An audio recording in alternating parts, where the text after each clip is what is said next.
Hello guys, ഇന്ന് നമ്മൾ നിൽക്കുന്ന ഒരു അടിപൊളി ഒരു ബീച്ചിലാട്ടോ. Super beach. എന്തൊരു ഭംഗിയാട്ടോ ഈ കാണാൻ ഈ ബീച്ച്. ഇതുണ്ടല്ലോ, ബെൽജിയത്തിന്റെ പ്ലാന്റേഴ്സ് മേഖലയിൽ സ്ഥിതി ചെയ്യുന്ന ഊസ്റ്റന്റെ എന്ന ബീച്ചാട്ടോ. അടിപൊളി സൂപ്പർ, കാണാൻ നല്ല ഭംഗി. ഈ ബീച്ചിന്റെ ഏറ്റവും നല്ല ഭംഗി എന്താണെന്നറിയാവോ?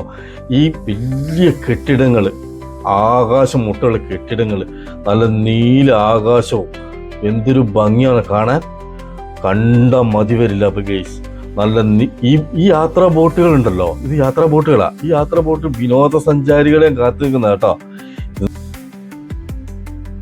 ഇത് കണ്ട, ഇത് കടലിന്റെ അങ്ങ് കുറച്ച് ദൂരം 3-4 കിലോമീറ്റർ അപ്പുറം വരെ പോവാട്ടോ. അവിടെ ഒരു ലൈറ്റ് ഹൗസ് ഉണ്ട്. ആ ലൈറ്റ് ഹൗസ് കാണാനാണ് ആൾക്കാർ കൂടുതലും പോകുന്നത് കേട്ടോ. ഭയങ്കര വൈബാണ് അവിടെ ചെന്ന് കഴിഞ്ഞാൽ. നമ്മളവിടെ എത്തി കേട്ടോ. വാവ്, എന്താ മോനെ വൈബ്! നീലക്കടല്, നീലാകാശം, വരിവരിയായി നിൽക്കുന്ന അനേകായിരം കെട്ടിടങ്ങൾ. മനസ്സിനേറെ സന്തോഷം തരുന്ന കാഴ്ച കേട്ടോ. ഈ പൊളി പൊളി പൊളി. ഇത് കണ്ടോ നിങ്ങള്?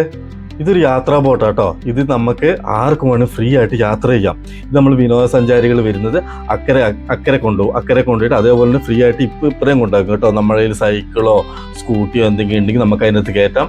അതേപോലെ അപ്പുറം പോയിട്ടെല്ലാം കറങ്ങി അടിച്ചിട്ട് നമുക്ക് നേരെ ഇതേപോലെ തന്നെ ഈ ബോട്ട് ഇവിടെ തന്നെ കൊണ്ടു നിർത്തും കേട്ടോ. ഈ ബോട്ട് അങ്ങനത്തെ ബോട്ടാ.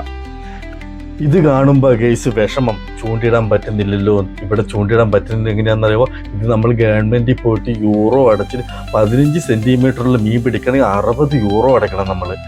അങ്ങനെ പോയിട്ട് അതിൽ പേപ്പറും കാര്യങ്ങളും ശരിയായെങ്കിൽ മാത്രമേ നമുക്ക് ചൂണ്ടിടാൻ പറ്റുള്ളൂ. അല്ലെങ്കിൽ പോലീസുകാർ നമ്മളോട് ചോദിക്കും അതിൻ്റെ ലൈസൻസ് എടുത്തോന്ന് ചോദിക്കും. ലൈസൻസ് എടുത്തില്ലെങ്കിൽ നമുക്ക് പിഴയാട്ടോ. ഇത് നമ്മളിങ്ങനെ ചൂണ്ടിയിടുന്നത് കണ്ടിട്ട് ആസ്വദിച്ചിട്ട് നമ്മളിങ്ങനെ ഹായ് എല്ലാം പറഞ്ഞിട്ട് നമ്മളങ്ങനെ പതുക്കി അങ്ങോട്ട് മുന്നോട്ട് നീങ്ങി. ഇത് കണ്ടോ, ഇത് വെക്കേഷൻ ആയതുകൊണ്ട് പിള്ളേരെ കളിയാണ്. ഇഷ്ടം പോലെ പിള്ളേരുണ്ട്, മക്കളുണ്ട്. അവർക്ക് വേണ്ടിയിട്ടുള്ള സാധനങ്ങൾ കേട്ടോ. ചെറിയ ചെറിയ സ്കൂട്ടറുകൾ, പിന്നെ സൈക്കിളുകൾ, അങ്ങനെ ഇതുപോലെ കാറുകൾ പോലത്തെ എല്ലാം ബാറ്ററി വെച്ച് ഉപയോഗിക്കുന്ന കേട്ടോ. അത് അവരിങ്ങനെ ഉന്തിക്കൊണ്ട് അവർ ഇത് വലിയ ആൾക്കാർ ഉന്തിക്കൊണ്ട് നടക്കാം. അവരെല്ലാവർക്കും നല്ലോണം എൻജോയ് ചെയ്യുക ഇവിടെ വന്നു കഴിഞ്ഞാൽ. അതുപോലെ വെക്കേഷൻ ആയതുകൊണ്ടാണ് ഇത്രയ്ക്കും ആള് വരുന്നത്. അതുകൊണ്ട് ഭയങ്കര ആളാണ് കേട്ടോ. നല്ല വെയിലും നല്ല ചൂടുമാണ്, നല്ല കഠിനമായ ചൂടാണ് കേട്ടോ. നല്ല സൈക്കിളും കാര്യമെല്ലാം ഉണ്ടല്ലോ. അവിടെ ഒരു കടയുണ്ട് കേട്ടോ. ആ കടയിൽ പോയിട്ട് നമ്മൾ 2-3 മണിക്കൂർ നേരത്തെ തന്നെ വാടകയ്ക്ക് എടുക്കുന്നത് കേട്ടോ. ഇതാ നമ്മളെ ബീച്ച്. ഈ ബീച്ച് കണ്ടോ, ആൾക്കാരെല്ലാം ചൂട് കാരണം കൊണ്ട് വെയിലത്ത് ഇങ്ങനെ നിരന്ന് കിടക്കുവാണ് ബീച്ചിൽ. നല്ല അടിപൊളി കിലോമീറ്ററോളം ഉണ്ട് കേട്ടോ ബീച്ച്. ഇങ്ങനെ നമുക്ക് കണ്ണെത്താ ദൂരത്ത് വരെ ബീച്ചാണ് കിടക്കുക. ഇങ്ങനെ എല്ലാവരും ഇങ്ങനെ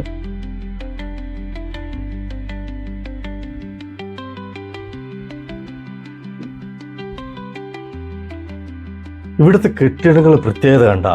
നല്ല എന്താ നമ്മളൊന്നും നോക്കിയാൽ ഒരു 3-4 വട്ടം ഒന്നും കൂടെ നോക്കുക. അത്രയ്ക്ക് ഭംഗിയാണ് കാണാൻ.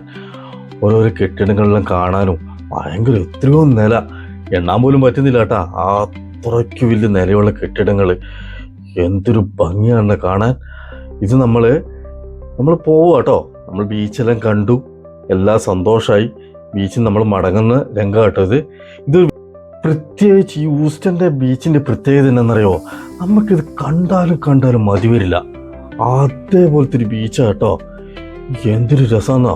നമ്മൾ